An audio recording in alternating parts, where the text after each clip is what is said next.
அடுத்து நாங்கள் வருவோம் தக்சீமை பொறுத்தவரை. இந்த ஒவ்வொரு தக்சீமினுடைய தரூரியாத் என்று சொல்றதனூடாக என்ன நாடுறோம், அதே மாதிரி ஹஜியாத் என்று சொல்றதனூடாக என்ன நாடுறோம், அதுபோல தஹ்சீனியாத் என்று சொல்றதனூடாக நாங்கள் என்ன நாடுறோம், அந்த கருத்துக்கு நாங்கள் அடுத்து வருவோம். இதில் நான் ரெண்டு முக்கியமாக இதை வரைவிலக்கணப்படுத்தியவர்களுடைய வரைவிலக்கணங்களை இங்கே கொண்டு வரேன். ஒன்று இமாம் ஷாத்திபி, அடுத்தது இமாம் இப்னு ஆஷூர். ஏனென்றால் இமாம் ஷாத்திபிக்கும் இமாம் இப்னு ஆஷூருக்கும் இடையில் ஒரு வேறுபாடு இருப்பதாக நிறைய பேர் சொல்கிறது. அதிகமான ஆக்கள் அப்படித்தான் விளங்கப்படுத்துவார்கள். ரைசூனி போன்ற ஆக்கள் எல்லாம் எல்லாரும் அப்படித்தான் விளங்கப்படுத்துவார்கள். அதாவது இமாம் ஷாத்திபியை பொறுத்தவரை அல்லது ஷாத்திபியும் அதற்கு முற்பட்ட காலமும் ஷாத்திபியை தொடர்ந்த காலமும் இப்னு ஆஷூர் வரையில் உள்ள மக்காசித் சம்பந்தமான அந்த கன்செப்ட் எப்படி பேசியது என்று சொன்னால், அதாவது மக்காசித் என்று சொல்லி பேசுகின்ற நேரத்தில் இந்த விஷயம் மக்சத் என்று நாங்கள் சொன்னால் அது யாரை நோக்கிய மக்சத், யாருக்கான மக்சத் என்று சொல்ற நேரத்தில் அது மக்காசித் இலல் ஃபர்த், தனி மனுஷனை நோக்கின மக்சத் தான். நான் இஸ்லாத்தை பின்பற்றுகின்ற ஒரு தனியாள், இப்போ இஸ்லாத்தை பின்பற்றுகின்ற அந்த தனியாளுக்கு இது மக்சத் என்று சொல்றது. அப்போ ஒரு தனி ஆளை மையப்படுத்தித்தான் மக்காசித் என்று சொல்ற விஷயம் பேசப்பட்டது. அது இப்னு ஆஷூர் வரையில மக்காசித் கன்செப்ட் அப்படித்தான், ஷாத்திபி எல்லாரும் அப்படித்தான் பேசினார்கள். அதற்கு பிறகு இப்னு ஆஷூர் செய்த மிக முக்கியமான சேஞ்சஸ்ல ஒன்று, மாற்றங்கள்ல ஒன்று என்று சொல்கின்ற நேரத்தில் அந்த மக்சத் யாரை நோக்கினது என்று சொல்ற நேரத்தில் அவர் தனி மனிதர்களை நோக்கின மக்சதை பேசுறதை தவிர்த்துட்டு உம்மத்தை நோக்கின மக்சதுகளை அவர் பேச தொடங்கினார்.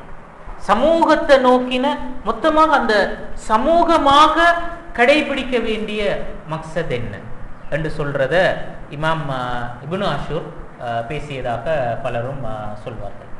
இப்படி இப்னு ஆஷூரையும் ஷாத்திபியையும் வேறுபடுத்தி அவங்களோட கண்ட்ரிபியூஷனை ஹைலைட் பண்ற நேரத்தில் இப்படி ஒரு விஷயத்தை பத்தி நிறைய பேர் சொல்வார்கள். ஆனாலும் அந்த தர்க்கம் எந்த அளவுக்கு சரி என்று சொல்றதுல ஒரு வாத பிரதிவாதம் இருக்கு. அந்த தர்க்கத்தை மிச்சம் நிறைய ரைசூனி எல்லாம் பேசுவாங்க, இந்த தர்க்கத்தை தான் பேசுவார்கள், நிறைய பேசுவார்கள். ஆனா அந்த மாபாதர் ரைசூனி நான் சொல்றேன், இந்த மாபாதர் ரைசூனி அந்த தர்க்கத்தை அதை விவாதிப்பார்கள். அது எந்த அளவுக்கு சரி. இப்ப ரைசூனி சொன்ன நிறைய விஷயங்கள் இன்றைக்கு திரும்ப அது என்ன சொல்ற, ரைசூனி சொன்னதுக்கு பிறகு நிறைய பாரம்பரியம் எல்லாரும் அப்படியே தான் சொல்லி வந்திருக்கிறார்கள். அது இப்ப என்ன செய்யற, அந்த கட்டுடைக்கப்படுற ஒரு நிலைமை உண்டு, அதை அந்த ஆகிய பண்ணுகின்ற ஒரு நிலைமை உண்டு இருக்கிறது. அப்ப அதுல அவர் போட்ட ஒரு விதியில அதை விவாதிக்கிற, ஆகிய பண்ற, அதை சேலஞ்ச் பண்ற விஷயங்கள்ல இந்த பாயிண்ட்டும் உண்டு. அதாவது ஷாத்திபியையும் இப்னு ஆஷூரையும் வேறுபடுத்துகின்ற நேரத்தில் ரைசூனி ஹைலைட் பண்ற விஷயங்கள் ஒன்றுதான் இது. இவர் ஃபர்தை நோக்கி பேசினார், இவர் உம்மத்தை நோக்கி பேசினார் என்று சொல்கின்ற நேரத்தில், அதே நேரத்தில் நவீன கால மக்காசித் எழுச்சி சம்பந்தமாக பேசுகின்ற நேரத்திலேயும் நவீன கால மக்காசித் கடந்த கால ட்ரெண்டை விட்டு வித்தியாசப்பட்டது என்று சொல்லி பேசுகின்ற நேரத்திலேயும், அல்லது கடந்த கால மக்காசித் திங்கிங்கில் உள்ள குறைபாடாக அடையாளப்படுத்துகின்ற நேரத்தில் அது ஃபர்தை நோக்கி, தனி மனிதர்களை நோக்கித்தான் அந்த மக்சதுகள் பேசப்பட்டன. ஆனால் தனி மனிதர்களை தாண்டி இன்றைக்கு மக்சதை நாங்கள் பேச வேண்டிய, சமூக மக்சதுகளை பேச வேண்டிய, இன்னும் பல கண்ணோட்டங்களை நாங்கள் பேச வேண்டியிருக்கிறது என்று சொல்கின்ற அந்த ஆர்கியூமெண்ட்டை கொண்டு வருவார்கள். இந்த நஹ்தாவுக்கான நியாயத்தை இது பண்ற நேரத்தில் இப்படி கடந்த காலத்தினுடைய மக்சதை பேசினது பெரும்பாலும் அந்த தனி மனிதர்களை மையப்படுத்தினது அந்த ஆர்கியூமெண்ட் பரவலாக இருக்கிறது. ஆனா இந்த ஆர்கியூமெண்ட்டை நிறைய பேர் என்ன செய்கிறார்கள், இன்றைக்கு அதை திரும்ப மீள் பரிசீலனைக்கு உட்படுத்தி இருக்கிற, அதாவது ஆரம்ப கால அந்த மக்காசித் பற்றிய சிந்திப்பு தனி மனிதர்களை நோக்கினதாக மட்டும் இருந்தது இல்லை, அது மிச்சம் ஜென்ரலானது, அது தனி மனிதனுக்கும் உரியது, சமூகத்துக்கும் உரியது தான் என்று சொல்லி விவாதிக்கின்ற நிறைய பேர் இருக்கிறார்கள். அப்போ அப்படி ஒரு விஷயம் தோற்றம் பெற்றிருக்கிறத நாங்கள் பார்க்கலாம். அதே மாதிரி இப்போ ரைசூனி உருவாக்கின ஒரு விஷயம் ஒன்று தான். அவர் சொன்னதுக்கு பிறகு எல்லாரும் அப்படியே தான் நிறைய சொல்லி வந்தார்கள். இமாம் ஷாத்திபி ஒரு வரை விளக்கணம் மக்காசிதுக்கு சொல்லல என்று சொல்றாரு. ஏன் வரை விளக்கணம் சொல்லல என்று சொன்னா ரைசூனி சொல்லுவார், அவர் இமாம் ஷாத்திபி மக்காசித் என்று சொல்ற விஷயம் அது அண்டர்ஸ்டுட், ஆல்ரெடி அண்டர்ஸ்டுட், தெரிஞ்சது. எனவே அதை எப்படி பிரயோகிக்கணும் என்று சொல்றதுல தான் பிரச்சனை இருக்கிறது. எனவே அதைத்தான் அவர் கூட பேசினார். ஆனா மக்காசித் என்று சொல்றது என்ன என்று சொல்றத அவரு கூட பேச முற்படல. என்னடா அது தெரியும் என்பதனால அவரு அதை பேசல என்று சொல்லி ரைசூனி ஒரு நியாயம் சொல்லுவார். ஏன் அந்த ஷாத்திபி வரை விளக்கணம் சொல்லல என்று சொல்றது. அதை இந்த மபாதர் ரைசூனி ஆக்கள் மக்காசித் பி தௌபின் ஜதீத் என்று சொல்லி பேசுகிற ஆக்கள் அந்த கன்செப்டையும் விவாதிப்பார், அதை விவாதிப்பார்கள். அப்படி இல்லை, அதாவது இவர் வரை விளக்கணம் சொல்லியிருக்கிறார், ஆனால் இவர் வரை விளக்கணம் சொன்னது நாங்கள் இன்றைக்கு பேசுகின்ற ஸ்டைலில் அவர் வரை விளக்கணம் சொல்லலை. வரை விளக்கணம் என்ற கன்செப்ட், அந்த கன்செப்ட் இன்றைக்கு வளர்ந்து வரை விளக்கணம் இப்படித்தான் வரணும் என்று சொல்லி நாங்கள் இன்றைக்கு தீர்மானித்து வச்சுக்கிறோமே ஒரு ஒழுங்கு. அந்த ஒழுங்குல அன்று இருந்த 8ஆம் நூற்றாண்டு ஷாத்திபி வரை விளக்கணப்படுத்த மாட்டார் அவங்க சொல்றாரு. அப்ப இன்றைக்கு ஷாத்திபி இருந்தா கண்டிப்பா வரை விளக்கணப்படுத்தி இருப்பார். அப்ப 8ஆம் நூற்றாண்டில் இருந்த வரை விளக்கணம் பற்றிய பார்வை என்ன, அதற்கு ஏற்ப ஷாத்திபி வரை விளக்கணப்படுத்தி இருக்கிறார். அப்ப அவர் சொல்லுவார் மக்காசிது ஷாரிஅ ஷாத்திபி வரை விளக்கணப்படுத்தி இருக்கிறார், மக்காசிதுல் முக்கல்லஃப வரை விளக்கணப்படுத்தி இருக்கிறார். மக்காசிது ஷரியாண்டு ஜெனரலாக அவர் வரை விளக்கணப்படுத்தல. என்றால் அது அன்றைக்கு இருந்த ட்ரெண்ட் அப்படித்தான். இப்போ அவர் வரை விளக்கணம் சொல்லித்தான் இருக்கிறார் என்று சொல்லி இன்னொரு ஆர்குமெண்ட் அதில் கொண்டு போவார்கள். அது எப்படி போனாலும் நான் சொல்றேன் என்றால், நான் இந்த 2 பேரினுடைய வரை விளக்கணத்தை கொண்டு வந்ததுக்கான காரணம் இந்த தர்க்கம் ஒன்று இருக்கிறது என்று சொல்லுங்கள். அதாவது ஷாத்திபியையும் இப்னு ஆஷூரையும் வேறுபடுத்துவதற்கான முக்கியமான ஒரு புள்ளி இருக்கிறது என்று சொன்னா அது இந்த புள்ளி. இவங்க ஷாத்திபி பேசினது ஃபர்தை நோக்கி, இப்னு ஆஷூர் பேசியது உம்மாவை நோக்கி என்று சொல்ற அந்த கருத்தின் அடிப்படையில் தான் இதை நான் இங்கே இந்த 2 பேருடைய வரை விளக்கத்தையும் எடுத்திருக்கிறேன். அப்போ அதில் முதலாவது பாருங்க, இமாம் ஷாத்திபியுடைய வரை விளக்கம். முதலாவது நாங்கள் பார்ப்போம் தரூரி என்று சொல்றதனுடைய வரை விளக்கணம் என்ன. وما يؤدي فقدانه إلى الانخرام والاختلال للحياة الدينية والدنيوية مما يستتبع التهارج والفوضى والهلاك في الدنيا وأما في الآخرة فضرورياتها هي ما يؤدي تضييعه إلى الخسران والعذاب المهين. என்ன கருத்து வழங்கு அத்தியாவசியம் என்று சொல்றதனுடைய மீனிங் அவர் சொல்வார் எப்படி என்றால், وما يؤدي فقدانه إلى الانخرام والاختلال, எந்த விஷயம் இழக்கப்படுகின்ற பொழுது அது உலக மறுமை வாழ்வு இன்ஹிராம் இஹ்திலால் இவற்றுக்கு உட்படுத்துகிறது. அதாவது உலக மறுமை வாழ்வு அப்படியே பெரிய ஒரு குழப்ப நிலைமைக்கு அது உட்படுத்தி விடும், ஒரு இழப்புக்கு அது இட்டு செல்லும் உலக மறுமை வாழ்க்கை. அப்ப தரூரி என்று சொல்றது எதை இழக்கின்ற நேரத்துல எல்லாம் எங்களோட லைஃபே குழம்பி போகிறது, வாழ்வே அழிஞ்சி போகின்ற இழந்து போகின்ற இடத்துக்கு வருகிறதுவோ அப்படியான ஒரு விஷயத்தை தான் நாங்கள் சொல்லுவோம் என்னது தரூரி என்று சொல்றோம். அது என்ன வகையான விளைவை கொண்டு வருமெண்டா அத்தஹாருஜ் வல் ஃபௌதா வல் ஹலாக் ஃபி துன்யா. உலகத்தை பொறுத்த வரையில ஒரு தஹாருஜ் என்று சொன்னா அது மிகப்பெரிய ஒரு குழப்ப நிலைமை ஒன்று தோணும். மிகப்பெரிய ஹதீஸ்ல வார ஒரு சொல்லணும் தான் இந்த தஹாருஜ் என்று சொல்றது. அதாவது எந்த வரையறையும் எந்த ஒழுங்கும் எந்த இதுவும் இல்லாத ஒரு வாழ்வு ஒன்று. அடுத்து ஃபௌதா, ஃபௌதா என்று சொல்றதும் ஒழுங்கீனம் என்று நாங்கள் சொல்லுவோம். அடுத்து வல் ஹலாக், அழிவு, எல்லாம் அழிஞ்சு போயிடும் என்று சொல்றோம்.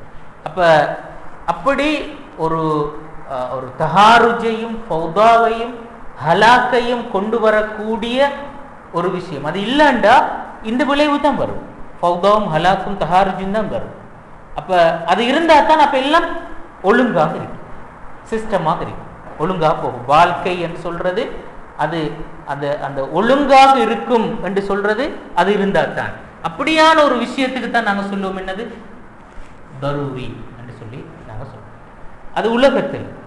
மறுமையில வஅம்மா ஃபில் ஆஹிரா அது இழக்கப்படுகின்ற நேரத்தில் மறுமையில் என்ன நடக்கும் என்று சொன்னா பரூரியாத்துவா ஹிய மா யுஅத்தி தத்ஈஹு அது இல்லாமல் போதல், அதை நாங்க வீணாக்குதல், அந்த குறிப்பிட்ட தரூரிய நாங்க இல்லாமல் செய்தல் என்று சொல்றது எதற்கு இட்டு செல்லுமெண்டா இலல் ஹுஸ்ரான் வல் அதாபில் மஹீன், மறுமை வாழ்க்கைய லாஸ்ட் ஆக்குற விஷயம், அதனூடாக அல் அதாபுல் மஹீன். அப்ப எங்களுக்கு ஒரு இழிவான அல்லது அபாயகரமான ஒரு ஒரு ஒரு வேதனையை எங்களுக்கு கொண்டு வந்து சேர்க்கிற ஒன்றாக அது இருக்கு. மறுமை வாழ்க்கையை பொறுத்தவரையில எதை நாங்க தரூரி என்று சொல்லுவோம், அது இல்லாம போனா இந்த விளைவு வந்து முழுக்க அது அந்த மறுமை வாழ்க்கை லாஸ்ட் ஆயிரும், நாங்க நரகத்துக்கு போயிடுவோம் என்று சொல்றோம். அப்படியான ஒரு விஷயம் இந்த உலகத்துல அப்ப என்னது மறுமை வாழ்க்கையை பொறுத்தவரை அப்படியான ஒரு விஷயம், மறுமையில அந்த நஷ்டத்தை கொண்டு வரக்கூடியது எங்களுக்கு தரூரி என்று சொல்றோம்.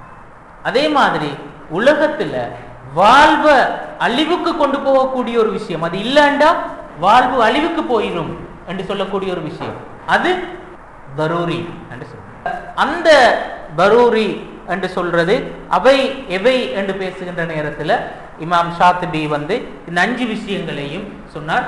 முதலாவது என்னது ஹிஃப்லுத் தீன், ஹிஃப்லுல் நஃப்ஸ், ஹிஃப்லுல் அக்ல், ஹிஃப்லுல் நஸ்ல், ஹிஃப்லுல் மால். இந்த 5 விஷயங்களையும் அவர் சொன்னார். இப்ப துன்யாட வாழ்க்கையையும் அழிவில்லாமல் பாதுகாப்பது, ஆகிராட வாழ்க்கையையும் நஷ்டம் இல்லாமல் பாதுகாப்பது எது என்று சொன்னா உலக வாழ்க்கையில இந்த 5 அம்சங்களும் பாதுகாக்கப்படுவதில் தான் இருக்கிறது. இந்த 5 அம்சங்களும் தான் நாங்க சொல்லுவோம் தரூரி என்று சொல்லுவோம். அப்ப இந்த 5 அம்சங்களையும் பாதுகாத்தல் என்று சொல்றது மகாசித் தரூரியா என்று அவர் சொல்றார். தீன் இல்லாமல் போனா உலக வாழ்க்கை அது தஹாருஜ் ஃபௌதா ஹலாக்க கொண்டு வரும், மறுமை வாழ்க்கை ஹுஸ்ரான் அதாபுல் முஹீன கொண்டு வரும். அதே மாதிரி அவர் சொல்லுவார் நஃப்ஸ் உயிர் உயிருக்கு உத்தரவாதம் இல்லாத ஒரு வாழ்வொழுங்கு என்று சொன்னா அது உலகத்துல தஹாருஜையும் ஃபௌதாவையும் ஹலாக்கையும் கொண்டு வரும், மறுமையில எங்களுக்கு ஹுஸ்ரான் முபீன கொண்டு வரும்.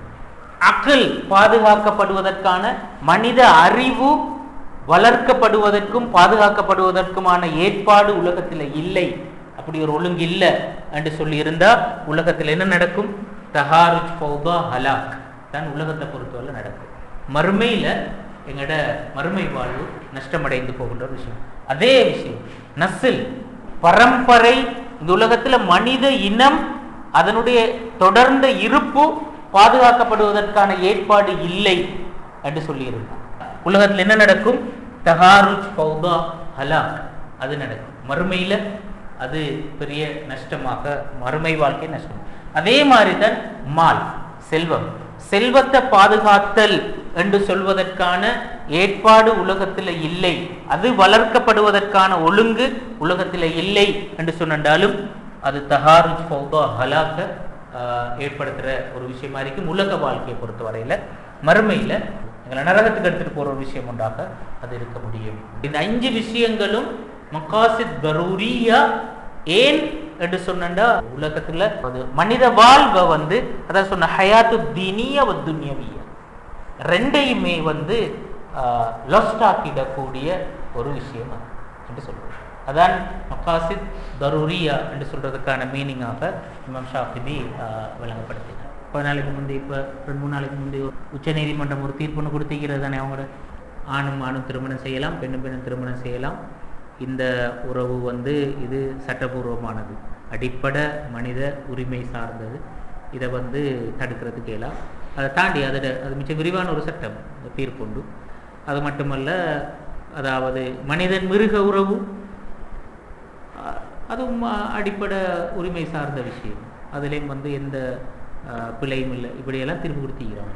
அப்போ இங்கே உள்ள விஷயம் என்னென்னா பாருங்க, இப்போ இந்த விஷயத்தை நோக்கி போதல் என்று சொல்றது எந்த மக்சதை பாதிக்கிற போகிறது? அதுலேயும் ஒரு ஒரு தரூரி என்று சொல்ற அந்த கேட்டகரியில் உள்ள மக்சதுன் நஸ்ல் என்று சொல்ற அந்த விஷயத்தை பாருங்க. அதாவது உலகத்துல மனித இனத்தினுடைய இருப்பு என்று சொல்றது மிக முக்கியமானது. இப்போ மனித இனத்தினுடைய இருப்பு பாதுகாக்கப்பட வேண்டும் என்று சொல்றது. இப்போ அந்த மனித இனத்தினுடைய இருப்பை பாதுகாப்பதற்கான, தொடர்ந்து பேணுவதற்கான ஏற்பாடு உலகத்துல காணப்பட வேண்டும் என்று சொல்றோம். ஏனென்றா அது தரூரி. அது இல்லைண்டா உலகத்துல மனித இனத்தினுடைய இருப்பு அழிந்து போயிடும். அங்க நாங்க சொல்ற இந்த தஹார்ஜும் ஃபௌதா ஹலாக் இதெல்லாம் தோற்றம் பெற்று. அப்ப அங்க இந்த சட்ட ஏற்பாடு என்று சொல்றது எதை நோக்கி போகின்ற சட்ட ஏற்பாடு என்றா நாங்க சொல்ற இந்த தஹாருஜை நோக்கி போகின்ற சட்ட ஏற்பாடு. மனித இனத்தினுடைய இருப்பை படிப்படியாக இல்லாமல் செய்வதற்குரிய சட்ட ஏற்பாடு. ஏனென்றால் இந்த அதாவது பாலியல் என்று சொல்கின்ற விஷயத்தினுடைய அந்த மக்சத் என்ன என்றால் நஸ்ல் தான். மனித இனத்தினுடைய நிரந்தர இருப்பு உத்தரவாதப்படுத்தப்படுதல் என்று சொல்றதுதான் அவட மக்சத். ஆனா இந்த சட்ட தீர்ப்பு இந்த மக்சத் எதுவாக மாற்றி இருக்கிறது?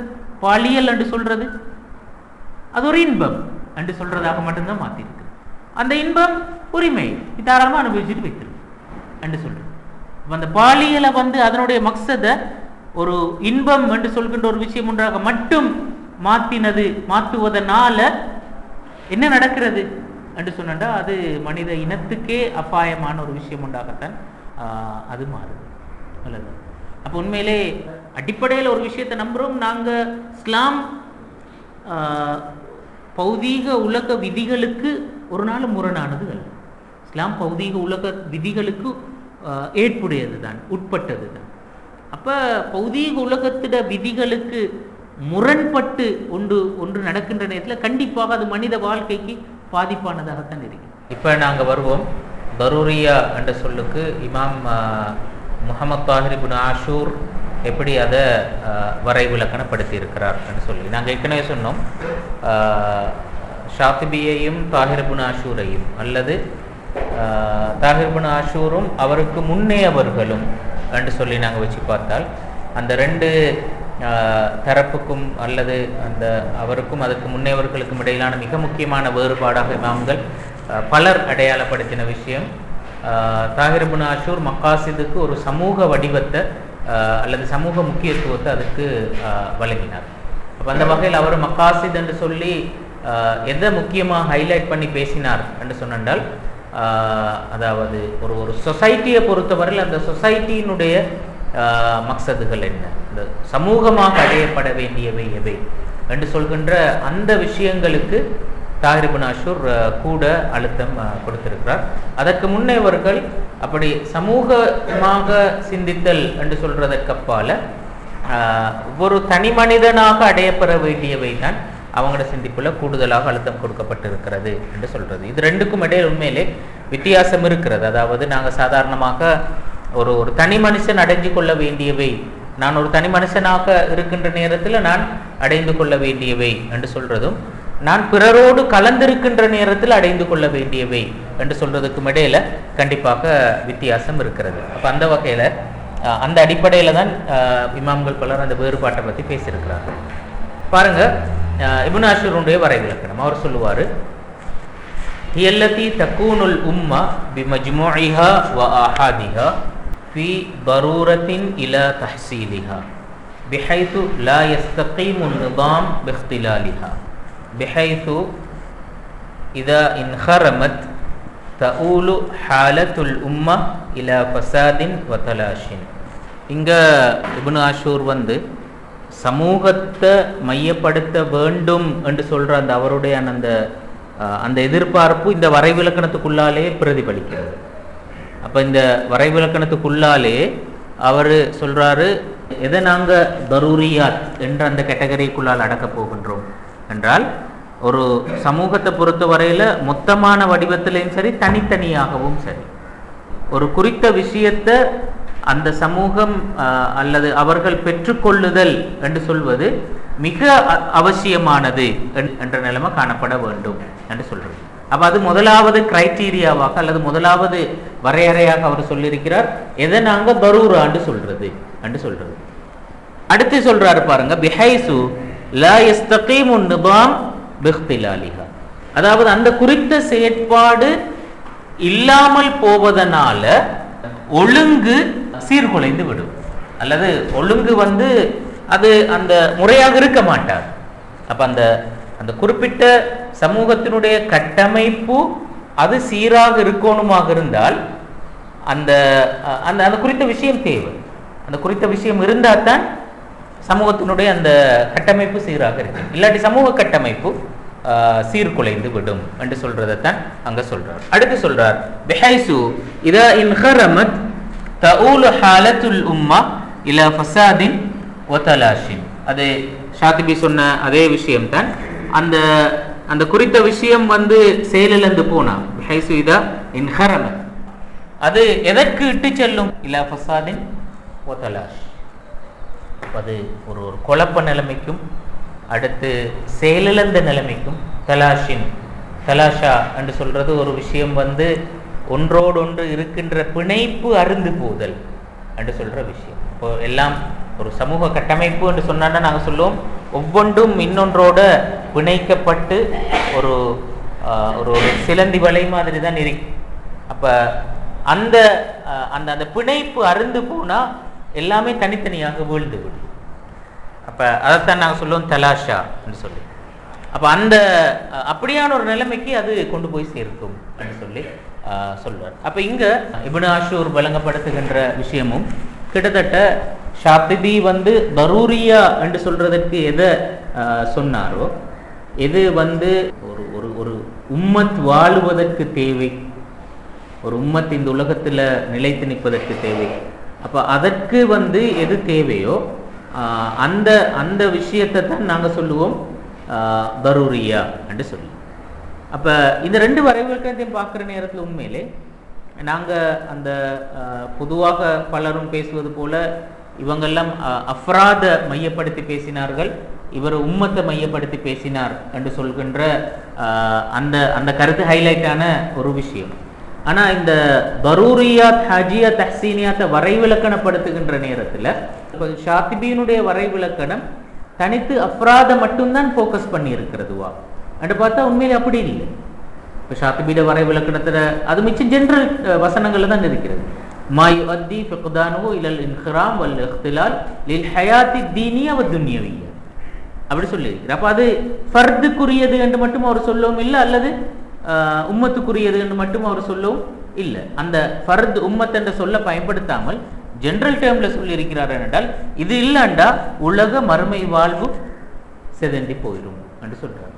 அப்ப அது ஒரு தனி மனித வடிவத்திலையும் வர முடியும், சமூக வடிவத்திலையும் வர முடியும். அப்ப உண்மையிலே இந்த ஷாத்திபி பேசின விஷயத்தை வச்சு பார்க்குற நேரத்துல அவர் அஃப்ராத மட்டும் ஃபோக்கஸ் பண்ணி பேசினார் என்று சொல்கின்ற அந்த விமர்சனம் உண்மையிலே அந்த அளவு தூரத்துக்கு ஒரு ஒரு பொருத்தமான ஒரு விமர்சனம் ஒன்று அல்ல என்று சொல்கின்ற கருத்தை இந்த வரைவிலக்கணத்திலிருந்து நாங்கள் ஓரளவுக்கு விளங்கிக்கொள்ளணும். அப்போ இங்கே எப்படியும் நாங்கள் மொத்தமாக விளங்குற விஷயம் தரூரா என்று சொல்றதனூடாக நாங்கள் இதைத்தான் நாட்டுறோம். ஒரு தனி மனுஷ வாழ்வாக இருக்கலாம், சமூக வாழ்வாக இருக்கலாம், அந்த வாழ்வு நிலைக்கோணுமாக இருந்தால், சீராக இருக்கணுமாக இருந்தால், அதனுடைய ஒழுங்கு பாதுகாக்கப்படணுமாக இருந்தால் எந்த விஷயம் தேவைன்னு நாங்கள் கருதுகிறோம், எது இருந்தா இதெல்லாம் நடக்கும் என்று நாங்கள் கருதுகிறோம், அதுதான் நாங்கள் தரூரியா என்று சொல்லுவோம். அதான் இங்க சொன்ன விஷயம். அப்ப அதைத்தான் எல்லாரும் அந்த 5 விஷயங்களாக விளங்கப்படுத்தினது. தீன், நஃப்ஸ், நஸ்ல், அக்ல், மால் என்று சொல்ற இந்த 5ஆக விளங்கப்படுத்தினது இந்த விஷயத்தை. அப்ப இந்த 5 விடயங்களும் முக்கியம் ஒரு சமூகம் அதனுடைய இருப்புக்கு, அது அந்த ஒழுங்கு சீராக இருப்பதற்கு, ஒழுங்கு நிலைநாட்டப்படுவதற்கு 5 விஷயங்களும் முக்கியம் என்று சொல்றது தான் அங்க வலியுறுத்தப்பட்ட விஷயம்.